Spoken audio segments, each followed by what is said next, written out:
Hello, Project Nerd. Q here with another interview straight from the Lyon's virtual film festival. This time with me, I have the one and only Mr. John Gray. His film is showing at the festival October 3rd digitally, so go check it out at lionsfilmfest.com.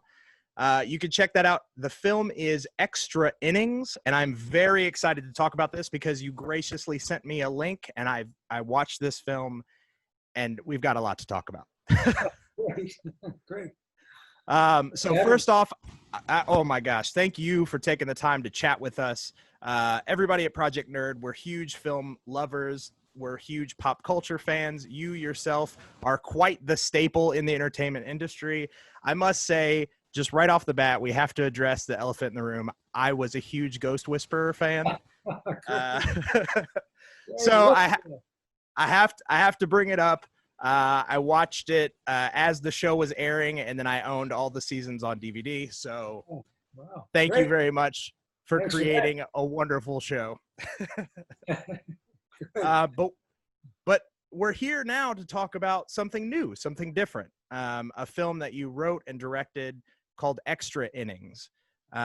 And if I can ask, what was the genesis of this? What brought about this film? Well, it was a couple of things. I don't know if I should. Are people watching this before or after the movie in terms of spoilers? I believe that the interviews are going to go live post film festival, so okay. I believe it will be after they have seen the film. Okay, so it's safe to give away a few secrets. It is, and there's quite a big one. Yeah, there's a few twists. You know, basically, it really came from my mom. Spent the last few years of her life in an assisted living facility.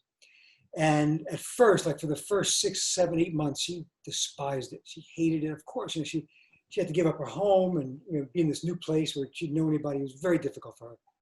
And she had a touch of dementia, not as bad as our guy in the movie, sure. did, but it does.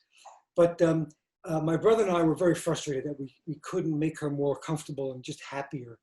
And it was a really nice place. It was a very plush place. And so I just used to fantasize about, I wish I could do something to make her feel that she was somewhere that she loved. And my mother was always obsessed with show business and Hollywood. She never had a chance to touch it except through me a little bit. Sure. So I used to fantasize, wouldn't it be great if I could just somehow make her believe that she was in a movie studio or she was in some glamorous place with movie stars. And of course, it came to nothing in that situation. And eventually she adapted and she actually became very happy to be there. But that germ, something just stayed in my mind. And I started thinking about, is there a story to be told about someone who is in a facility who is just out to lunch completely, and his son, has used all his resources to make this dream come true for this guy. So that's the long-winded answer to how. Sure. I love that, because I will say you got me, because I had no idea, and I consider myself a pretty seasoned, viewer.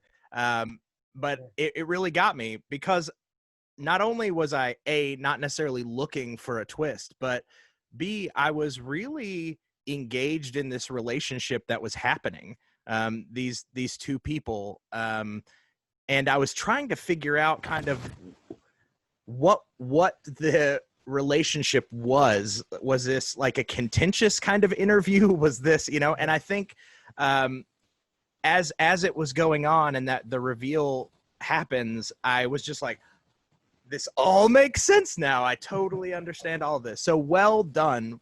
Absolutely well done. Now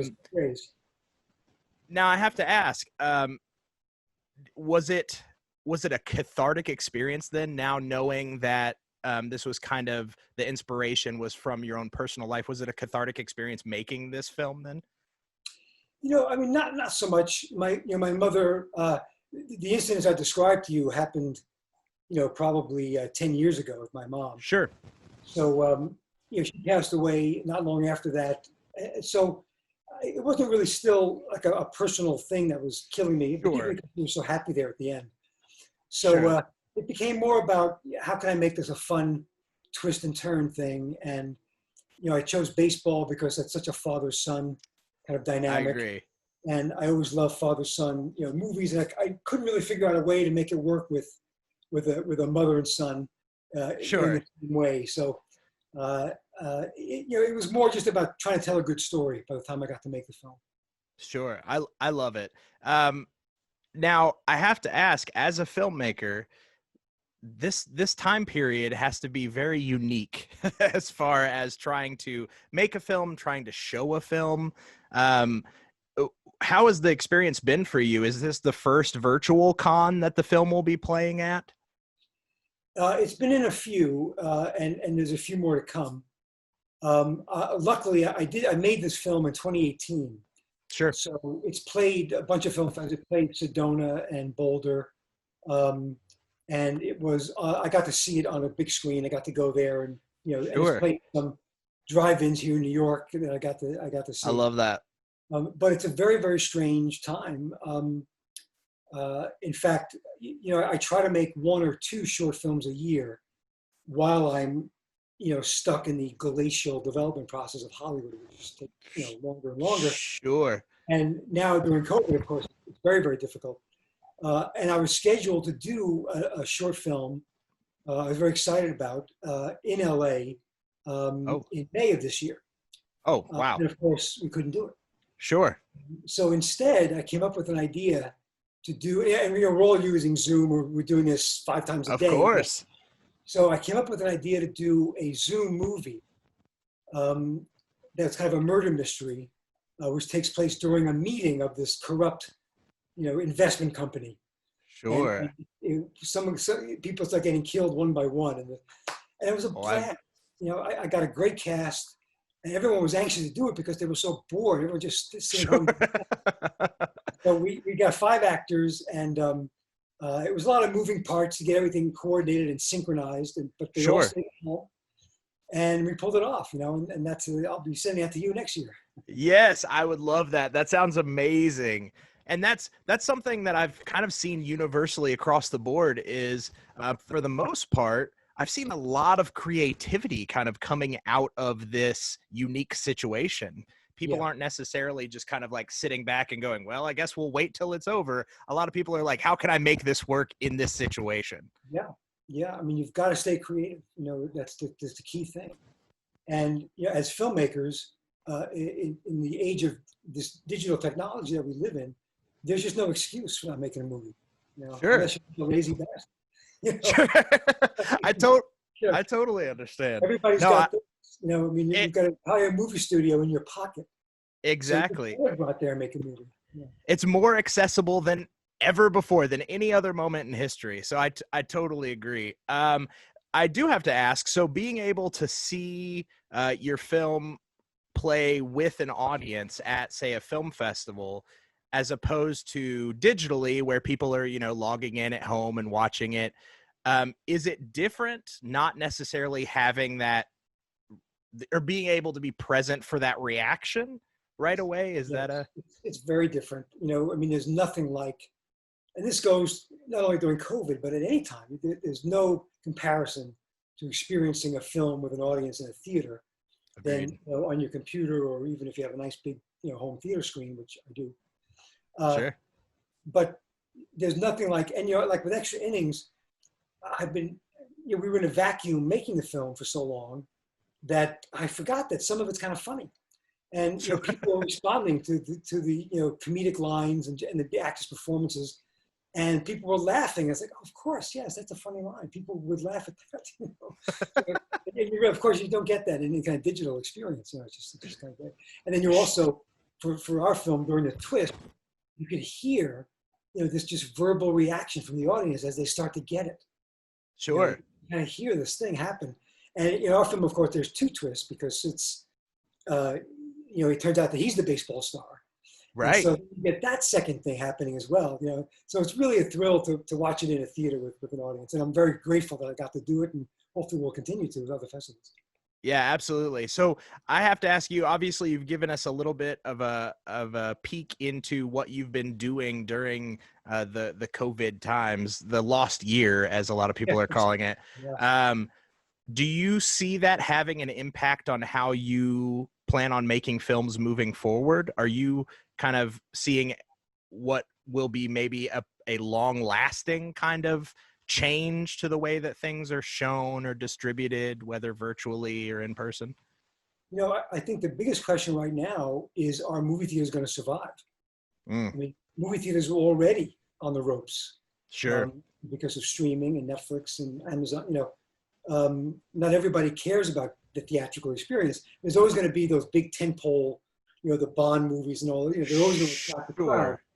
But for the most part, people were already choosing to stay home and stream rather than going out to a theater, and now they've been forced to do it for months and months. For probably will end up to be a year.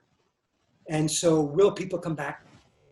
I like to think that people are desperate to get out. They want to come out and have a communal experience, even as shaved down as it might be. So, that's going to be the biggest question: is will theaters rebound, and is it going to happen? Will there be movies to see in theaters? But I also think the big question, and certainly in television, I'm finding this as I pitch things and try to develop more in TV. Sure. No one seems to really know what the TV world will be when this is over. What audiences are going to want? What do you put COVID into your storylines? Like, how do you do a scene on a subway? Right. How do you do a scene at a party? What is a party now? So do we ignore COVID? Do we work that into the plot lines? Do people expect it? Sure. There's so many questions that we just don't know. Sure. And making movies is going to be a very different process. As you know, there are already very, very strict guidelines in place about how people are dealt with and testing constantly. And so it's really going to be fascinating to watch it. Yeah, I'm definitely curious myself. Television landscape, that's something I hadn't thought about. So that's a very interesting concept as well. Is sure, it makes total sense. Are people going to want to watch things that reflect life as we know it right now, or do we want a reflection of life as it was at the end of last year? Yeah. That's a really interesting concept. Like, what do you do with love scenes? Right. How do our actors going to be comfortable doing that?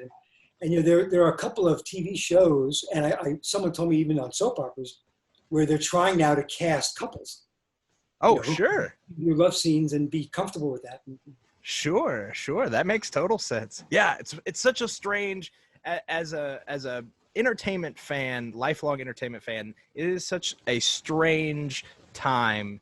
But I almost feel a little bit guilty saying part of me is really excited for it though, because I think some really interesting things are going to come out of it.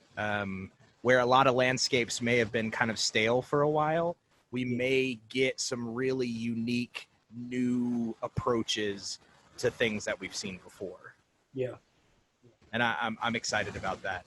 But that aside, one of the things I'm most excited about now that I've seen your film is for more people to see this film. I hope that everyone who has gone and checked out the Lions Film Fest virtually has a takeaway from this film of a amazing father-son kind of relationship story, almost a secret father-son relationship story, but then also just kind of a touching portrait of somebody of a different way of dealing with kind of dementia. And I couldn't be more excited for it. I'm really excited that you took the time to sit down and talk with me. And I know that everybody who's watching on Project Nerd is very excited as well. I'm beyond excited to watch this next movie that you made.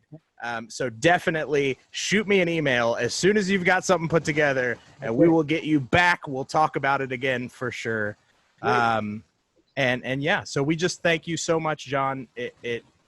It's going to be an interesting ride. So we'll see how the rest of 2020 shakes out. And everybody, if you haven't already gone and seen it, go check out Extra Innings playing the Lions Film Festival October 3rd.